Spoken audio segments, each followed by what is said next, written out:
un Dieu bon qui nous écoute et qui nous exauce. Amen. Amen. Amen. Donc nous avons des sujets de prière ici.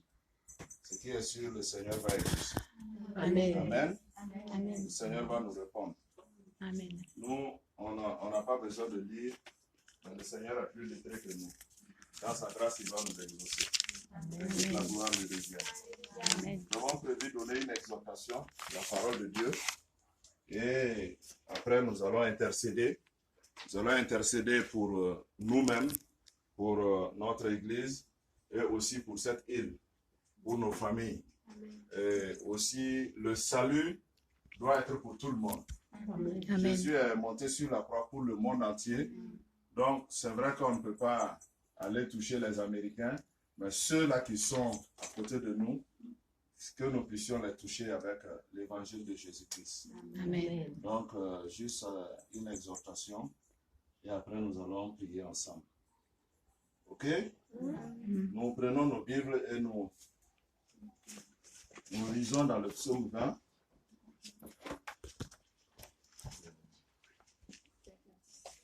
Oui, le psaume 20.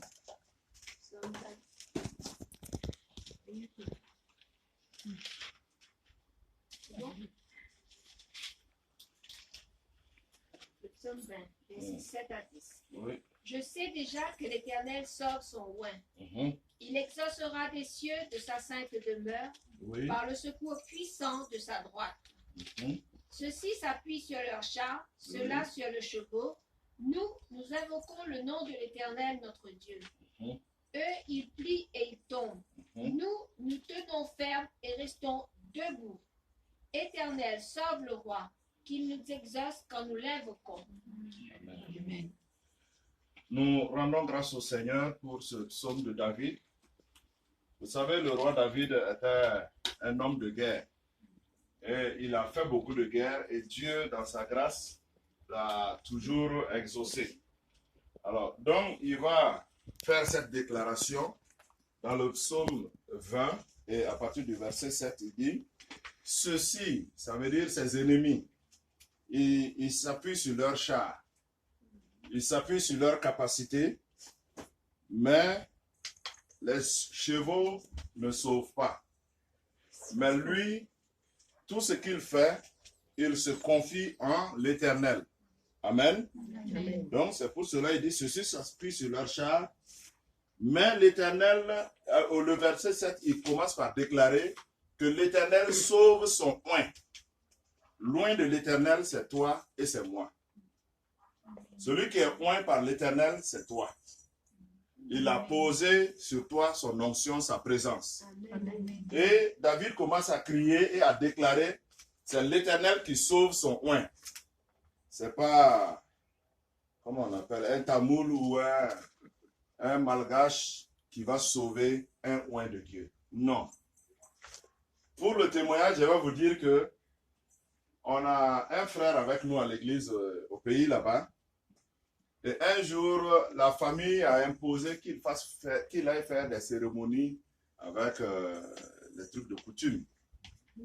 Et vous savez, chez nous, les trucs de coutume, je ne sais pas comment ça se passe ici.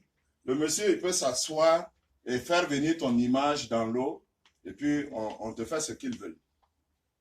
Et il est allé s'asseoir. Et le monsieur, quand il a fait venir ses esprits pour faire le travail, le fait que celui qui est loin de Dieu est là assis, les esprits sont venus s'arrêter à la porte. Il a dit de rentrer, il ne peut pas rentrer. Donc, il a demandé au monsieur: toi là, tu es qui? Il a donné son nom. Il dit: non, tu fais quoi? Tu es dans quelle religion? Il dit: lui, il est évangélique. Il dit: bon, il faut te lever, sortir de ma maison. Parce que si Dieu oint quelqu'un, la présence de Dieu le suit. C'est des choses, quand tu racontes, on dit que tu es sorcier. Mamadou, lorsque ceux qui sont allés au Burkina ont vu, il a une église de 3000 places et il y a un marabout qui était en face de lui. Et le marabout a fait la déclaration, il dit: c'est moi, je vais racheter la cour de ce pasteur et il va partir d'ici parce qu'il dérange mes esprits. Et lorsqu'il a déclaré cela, c'est lui-même qui a vendu sa cour à Mamadou. Et, comment dirais-je, il a fait la télévision là-dessus. Nous qui sommes là, on peut se regarder comme rien.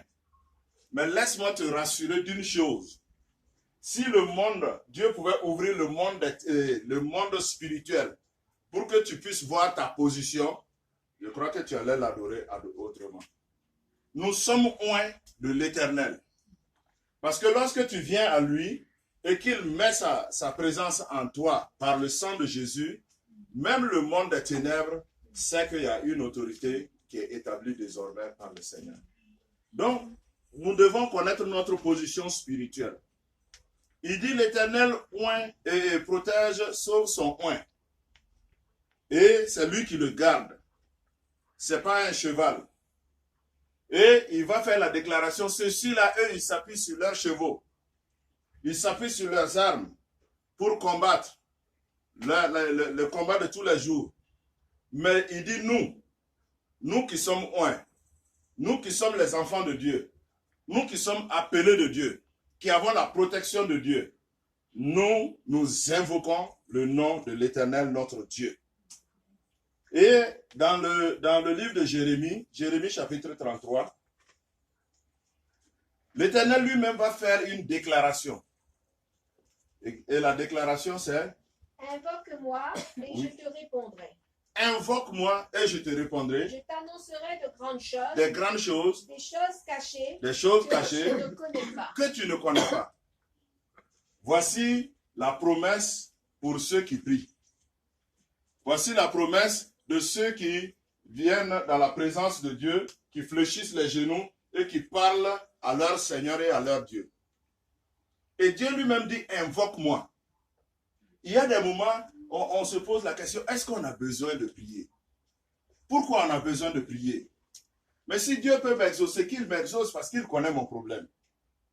Ici, c'est lui-même qui fait la déclaration à Israël. Il dit: invoque-moi, par le prophète Jérémie. Il dit: invoque-moi et je te... Il n'a pas dit si tu m'invoques étant couché à terre, ou bien si tu jeûnes ou tu pries, ou il n'a pas donné la forme de la prière. Il a dit simplement: invoque-moi. Quelle que soit la forme, invoque-moi. Quelle que soit la forme, appelle-moi. Quelle que soit la souffrance, quelles que soient les difficultés, invoque-moi. Et ce que j'ai à faire, je vais te répondre. Ça, c'est une grâce que nous avons. Tu peux dire amen? Amen. Ça, c'est une grâce. Invoque-moi au moment de la détresse. Invoque-moi au moment de ta joie. Et il dit, sans condition, je te répondrai. Je fais quoi encore? Je vais te montrer des choses cachées. Hein? Je t'annoncerai des choses cachées, des choses que tu ne connais pas. Voici la source des révélations. En invoquant le Seigneur, en étant dans sa présence, des choses cachées, des richesses cachées, des complots cachés, des méchancetés des hommes, je vais te révéler cela. Et rien ne te surprendra. Pourquoi ça ne marche pas? Pourquoi tu n'avances pas? Je vais te montrer ces choses cachées-là. Mais invoque-moi seulement. Le peuple qui n'invoque pas Dieu, le chrétien qui n'invoque pas Dieu, s'affaiblit. Il va vivre dans la faiblesse. Il ne verra jamais l'exaucement. Puisque la condition de Dieu, c'est de l'invoquer. Amen. Amen. Il dit: invoque-moi. Et lui-même dit de l'invoquer. Et David dit: nous invoquons le nom de l'Éternel. Dans le psaume 20. Il dit: lorsque nous invoquons le nom de l'Éternel, eux, ils font quoi? Ils reculent et ils tombent. Il dit: lorsque lui, il invoque Dieu, ses ennemis tombent. Lorsqu'il invoque Dieu, ses problèmes reculent. Lorsqu'il invoque Dieu, ses problèmes tombent devant lui. Amen. Amen. Que le nom du Seigneur soit béni. Dans le psaume 33, oui, psaume 33. Est-ce que c'est psaume? Oui, psaume 33.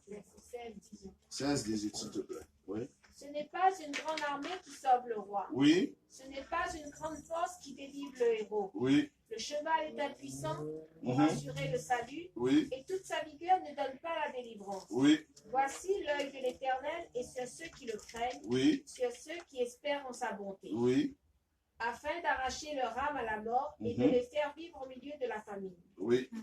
Notre âme espère en l'Éternel, il est notre secours et notre bouclier. Amen. Donc, tous ces armures-là, au temps du roi David, c'était des chevaux, c'était des cavaliers qui partaient en guerre. Mais il dit que quoi? C'est pas une grande armée qui peut sauver le roi. Lui, David, il avait une grande armée. Mais il disait à l'Éternel, c'est pas cette grande armée-là qui peut me sauver. J'ai commencé par dire que David était un homme de guerre. Il avait beaucoup de soldats.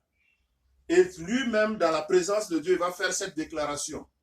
Seigneur éternel, cette grande armée-là ne peut pas me sauver. Mais c'est toi qui peux me sauver. Ce n'est pas ce que nous avons. Ce n'est pas ce que nous connaissons qui est quelque chose qui peut nous sauver. Mais c'est la grâce de Dieu avec nous. Cette alliance avec nous fait que Dieu prend soin de ses oins. Amen. Dieu prend soin de ses enfants. Amen. C'est à cause de ça simplement. Ce n'est pas ce que nous connaissons. Ce n'est pas notre capacité. Amen. Amen. Par exemple, notre capacité de jeûner. Je suis allé voir un ami un jour. Je suis allé comme ça. Et de passage, j'ai dit, bon, je vais faire un crochet pour lui dire bonjour. Je suis allé le trouver merde. J'ai dit, quand je l'ai vu, je l'ai attrapé. J'ai dit, qu'est-ce qui ne va pas? Tu es malade ou bien? Il dit non. Il dit, lui, il est en train de jeûner. Ça faisait 36 jours qu'il n'avait pas mangé. J'ai dit, ah, mon frère, c'est pas ça qui sauve loin de Dieu. Dieu dit de l'invoquer. Il était là 36 jours. Quand sa femme est sortie, elle aussi, elle balançait. Je lui ai dit, qu'est-ce qui se passe? Ça faisait 10 jours qu'elle accompagnait son mari. Elle prie pour soutenir le mari. Je dis, bon, le mari, toi, tu pries pour quoi maintenant? Pour soutenir tout le pays ou bien?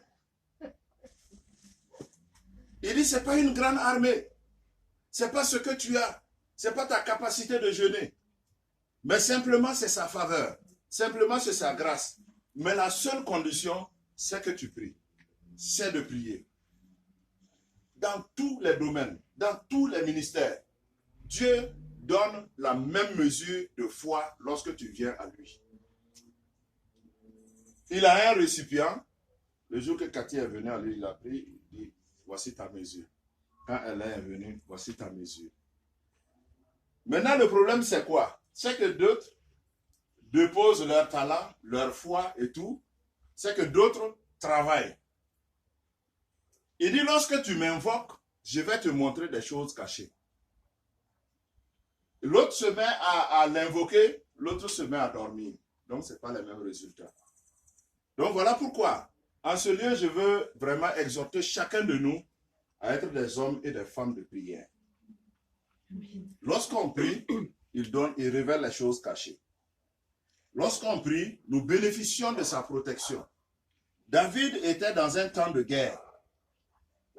Et il va faire la déclaration lui-même à Dieu. Il dit, le cheval est impuissant pour sauver le roi. Il ne dit même pas qu'avec un cheval, je peux aller rapidement. Je peux fuir rapidement. Il dit, le cheval est impuissant. Donc tout cela pour donner la gloire à notre Dieu. Amen. Amen. Et nous progressons avec le proverbe. 21, Oui, verset 31. oui. Le cheval est équipé pour le jour de la bataille, oui. mais la délivrance appartient à l'Éternel. Amen. Amen. Le cheval est bien équipé, bien nourri, bien entraîné pour le jour de la bataille. Mais un cheval ne peut pas sauver. Nos appuis ne peuvent pas nous sauver. Amen. Amen. Mais la délivrance appartient à l'Éternel. Amen.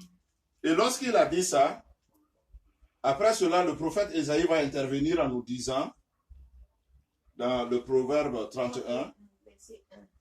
et le verset 1, Malheur à ceux qui descendent en Égypte pour avoir du secours, Oui, qui s'appuient sur des chevaux oui, et se fient à la multitude des chars et à la force des cavaliers, oui, mais qui ne regardent pas vers le Saint d'Israël et ne recherchent pas l'Éternel. voilà. La Bible dit malheur à ces personnes-là. Ces personnes-là ne rentrent pas dans la bénédiction. Ces personnes, au lieu de chercher l'Éternel, ils laissent l'Éternel, ils courent en Égypte, ils courent vers les hommes, ils courent vers les institutions, ils courent pour chercher du secours en Égypte. Il dit quoi? Le secours de l'Égypte ne peut pas sauver un oint de Dieu. Au contraire, nous étions en Égypte. L'Égypte ne nous a pas donné la paix, le monde. Malheur à ceux qui ont Christ et qui vont vers le monde pour chercher le secours.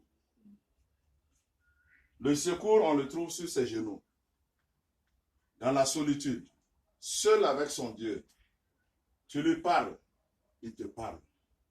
Mais seulement le problème est que quand on parle à Dieu, on ne s'attend pas à ce que Dieu nous parle. Quand on se procède juste 5 minutes, c'est bon. Seigneur, tu vois ma situation au travail. Je prie que tu me fasses grâce. Merci pour ta grâce. Seigneur, tu m'as exaucé. Seigneur, tu es bon. Seigneur, tu es merveilleux. Et c'est fini. Et c'est fini comme ça. Il faut prendre du temps avec lui. Il faut transpirer dans sa présence. Il faut lui parler. Et lorsque tu parles, attends à ce qu'il te parle.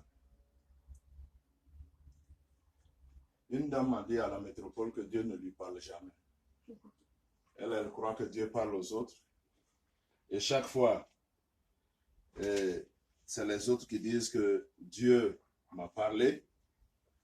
Mais elle ne peut jamais dire que Dieu lui a parlé parce que Dieu ne lui parle jamais. Je dis Dieu parle à tout le monde, mais on ne sait pas l'écouter. On ne sait pas l'écouter. Amen. Amen. Que le Seigneur exerce nos oreilles spirituelles.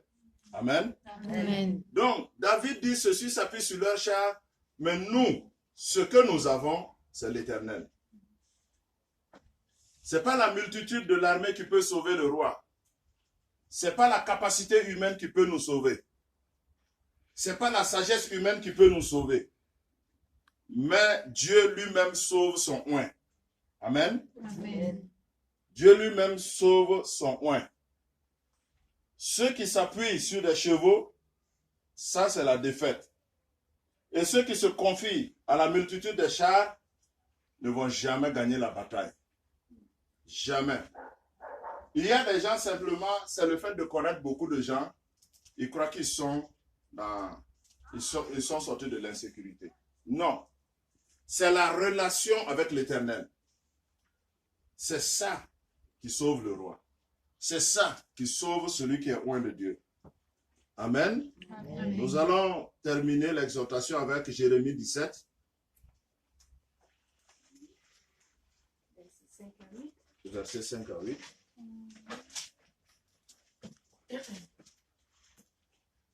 Ainsi parle l'Éternel, Oui, maudit soit l'homme qui se confie dans l'homme, oui, qui prend la chair pour son appui oui. et qui détourne son cœur de l'Éternel. Mhm. Il est comme un misérable dans le désert. Aïe. Il Mhm. ne voit point arriver le bonheur. Oui, Il habite les lieux brûlés du désert, oui, une terre salée et sans habitants. oui. Béni soit l'homme qui se confie dans l'Éternel Amen. et dont l'Éternel est l'espérance. Oui, Il est comme un arbre planté près des eaux oui. et qui étend ses racines vers le courant. Mhm. Il n'aperçoit point la chaleur quand elle vient Oui, et son feuillage reste vert. toujours. Dans l'année de la sécheresse, Oui, il n'a point de crainte oui. et il ne cesse de porter du fruit. Mhm. Ça, c'est toi et moi. Amen. Amen. Ça, c'est toi et moi. Parce que nous n'allons pas laisser l'Éternel et nous confier à un homme. La Bible déclare cela comme une malédiction. Malheur. Et il y a des gens qui ne savent pas se référer à Dieu, quelle que soit la situation, Ils vont appeler tout le monde sur l'île, là. Ils vont appeler tout le monde. Ils vont se confier qu'aux hommes. Voici ce problème-là. Voici ce qui m'est arrivé. Voici ce qui m'est arrivé. Voici ce qui m'est arrivé. Les gens vont écouter. Ah, d'accord. Ok. Ok. On va prier pour toi. Mais je te promets, il ne va pas prier pour toi. Dès qu'il raccroche, il oublie. La Bible dit malheur à l'homme qui se confie à l'homme et qui prend la chair pour appui. Béni soit celui qui se confie à l'Éternel. Celle qui se confie à l'Éternel. La personne qui appelle l'Éternel au secours. Quelle que soit la situation, personne ne peut gérer comme notre Dieu. Amen. Amen. Donc, nous allons ce soir prier. Dis à ton frère, à ta soeur, il faut bien prier, il faut beaucoup prier. Il faut beaucoup Voilà. Amen. prier. Il faut beaucoup prier. Voilà. Il faut beaucoup prier. Il faut bien prier. Amen. Amen. Donc, on va peut-être prendre un cantique, un volontaire qui a un cantique sur le cœur. Et puis, on va commencer à prier intensément. Tu pries sans réfléchir 2 fois. Amen. Amen. Amen. Personne n'a un cantique.